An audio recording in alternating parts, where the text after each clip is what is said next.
Thank you.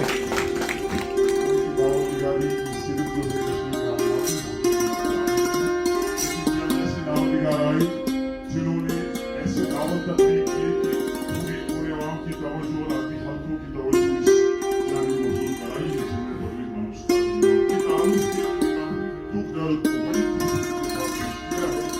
और मैं शुक्रिया उनकी तरफ से करना चाहूँगा कि आज भी उनके साथ आवाम इश्क जिसने भी किया और तारुफ है कि नावल का मौजू बुनियादी तौर पर इश्क है, लेकिन बहुत सारी कहानियाँ इसके साथ साथ चलती है। और जितना नावल को पढ़ना चाहता है, जिनकी कहानियां इस तरह के असल कहानी में जम हो जाती है, जिस तरह नदियां समंदर में खोकर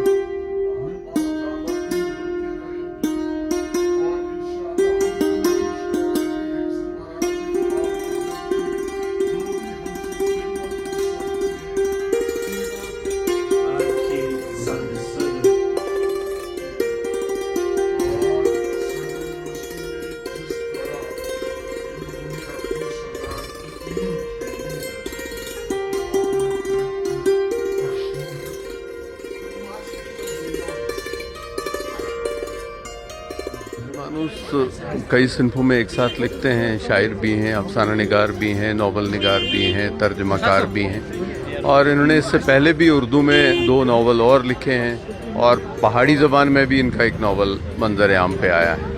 ये नावल इश्क के मौजू को लेकर के है, इश्क मजाजी से लेकर के इश्क हकीकी तक का सफ़र है।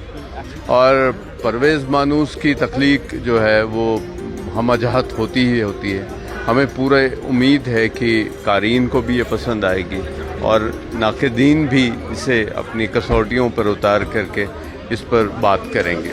बड़ी अच्छी बात है कि लोग नावल लिख रहे हैं, उर्दू में लिख रहे हैं यहाँ, क्योंकि ये सिर्फ जो है हमने बाहर सुनी है और अंग्रेज़ी में बहुत लोग लिखते हैं, यहाँ भी कोशिश कर रहे हैं, लेकिन उर्दू में लिख रहे हैं। और जिसका मरकज़ जो है हमारी सोसाइटी है, तो वो एक अक्कासी भी करती है सोसाइटी की, एक डॉक्यूमेंटेड रहता है पीरियड के लिए कि इस पीरियड में क्या हो रहा था, लोग कैसा सोच रहे थे, और रहनुमाई भी होती है। और बहुत बड़ा काम है परवेज़ मानूस साहब का, इनकी दाद देनी चाहिए इसके लिए कि नावल लिखना बहुत बड़ा काम इसलिए भी है कि लोग लिखने जब जाते हैं वो शहर वहर घर छोड़ के कहीं 6 महीने जाते हैं, 3 महीने फिर लिखते हैं।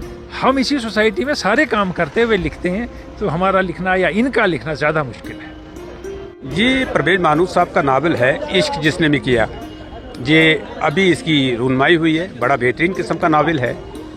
और इस नावल को मैं ये चाहता हूँ कि लोग इसको पढ़ें। और क्योंकि किसी भी अदब का, लिटरेचर का सबसे बड़ा काम ये होता है कि वो अंदर से आदमी को, अंदर से उसके अंदर इस्लाह पैदा करता है, अंदर से उसकी तब्दीली लाता है। तो मेरे ख्याल में जो उर्दू पढ़ने वाले लोग हैं वो इस नावल को ज़्यादा से ज़्यादा पढ़ें, इससे मुस्तफ़ीद हों। और जब लोग इसको ख़रीद के पढ़ेंगे तो ये एक राइटर की भी इंकरेजमेंट होती है, हौसला अफजाई है। और ऐसे प्रोग्राम जो हैं उनका एहतमाम होता रहना चाहिए ताकि दूसरे लोगों को भी इसे लिखने की तरगीब मिले और ये किताबें जो हैं दूसरों तक पहुंचने का एक ज़रिया बने ऐसे प्रोग्राम। ये परवेज़ मानूस साहब जो हैं, मुझे लगता है जो आज मेरा तजुर्बा यहाँ हुआ इस तकरीब पे, वो यही है कि वो बहुत ही मतलब सिंसियर कलमकार हैं। उनके अंदर दर्द है, उनके अंदर कंसर्न है। ओवरऑल सोसाइटी के जो इंसान हैं, इंसानियत के लिए उनका जो कलम है वो उठा। और ये इसमें जो मुझे लगता है, जो जितने भी मैंने रिव्यू इस तकरीब में सुने, ज़ाहिर है कि इसमें ऐसे कमेंट्स मेरे पास आए या हमने सुने कि इससे ये कलम इनका जो है वो इंसानियत के लिए उठा है।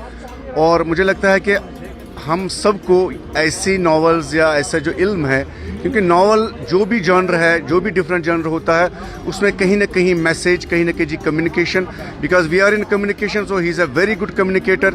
और उर्दू ज़बान के लिए ये एक ऐसा एडिशन है, ऐसा इजाफा है जो उर्दू ज़बान के फ़रोग, इसकी प्रमोशन, इसकी जो प्रोग्रेशन के लिए बहुत ही एक ऐसा एडिशन आया, एडिशनल एक चैप्टर बना, हिस्टोरिकल चैप्टर। और मुझे लगता है कि परवेज़ मानूस अल्लाह ताला उनको और ज़ोर कलम दे, और इससे एक इनकरेजमेंट मिल रहा है बाकी सारे जो कलमकार हैं या लिखने वाले जो लोग हैं, उनकी हौसला अफजाई होती है। और JNK academy of art, culture and languages जो है वो इस तरह का एक बड़ा प्लेटफार्म है जो इस चीज़ को एनकरेज कर रहा है, प्रमोट कर रहा है, मुझे लगता है कि उनका भी काफ़ी रोल है इसमें, जो ये तकरीब यहाँ पे हुई। और परवेज़ मानूस साहब के लिए मैं नेक ख्वाहिशात का इजहार करता हूँ, नेक तमन्नाओं का इजहार करता हूँ। शुक्र अल्हम्दुलिल्लाह, ये मेरा छठा नावल है मजमूई तौर पर, और उर्दू का चौथा नावल है इश्क जिसने भी किया, जिसका आज कल्चर एकेडमी ने जो यहाँ पर रस्म इजराई उसकी अंजाम दी। अल्लाह ताला का शुक्र है कि मैं अपने जो यहाँ की जो आवाम है उनको कुछ दे सका, समाज को कुछ दे सका। और कोशिश मैंने ये की है कि इंसानियत की बात की जाए, इंसानियत के बका की बात की जाए, अमन की बात की जाए, आशिकी की बात की जाए, ताकि जो आने वाली नस्लें हैं वो इसको पढ़कर जो है वो इसके नक्शे कदम पर चलकर ऐसे ही लिखने की कोशिश करें।